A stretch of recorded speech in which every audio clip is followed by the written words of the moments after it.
Hello again, my name is Martin Jones and I am talking to you about how to answer a P2 exam question in 10 easy steps.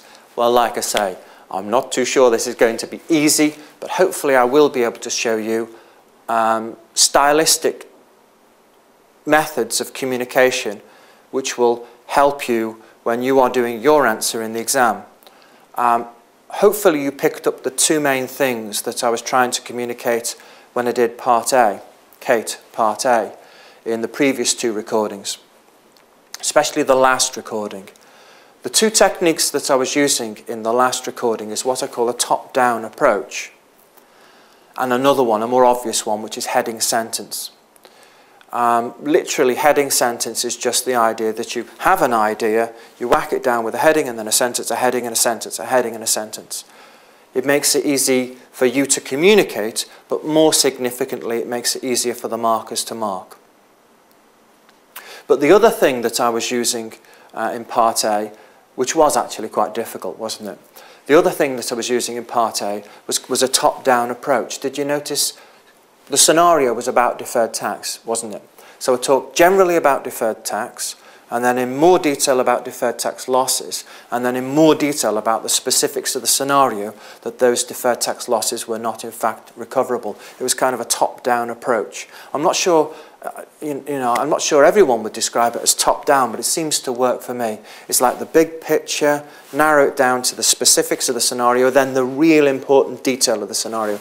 And that's the way that I picture that form of communication. So it's going to be the centerpiece for everything I communicate over these 10 videos. Top-down, heading sentence. Those are the two main techniques to use in the whole of the B section, particularly in a mixed question like this one, question Kate, but generally across the whole of the B section. Okay, enough about that. That was by way of an introduction. What I'm doing in this particular recording is talking to you about Kate, Part B, the knowledge. So we're doing a question called Kate, and if you've not picked it up already, it's June 2010. Go to the ACCA website and download the exam, and you'll see positioned as question 2 in the B section is a mixed question called Kate. Now, in this particular recording, I'm not going to look at the question Kate. On the contrary, I'm going to look at the knowledge within that little scenario. Now, the knowledge that the examiner examined in that part B, was actually quite simple knowledge. It's just on this slide here. The whole thing is just on this slide here. The subject matter that was being examined in Part B was fairly basic financial reporting, and it's the subject matter of impairment. And impairment happens if the recoverable value of an asset falls below its carrying value. So if the recoverable value falls below the carrying value, you've got a problem, basically. The asset's actually worth less than it is carried at in the books. So you've got a problem, and the name of the problem is an impairment. But what is recoverable value? Well, recoverable value is the higher of two things. And as you can see, those two things are the value in use, which is given by the standard abbreviation VIU, and P2 does use a lot of abbreviations. Please feel free to use abbreviations in your answer, especially when you're under extreme time pressure. So VIU is a standard abbreviation, value in use. And then you've got this other one, which, believe it or not, is also a standard abbreviation, although I get mixed up with the letters.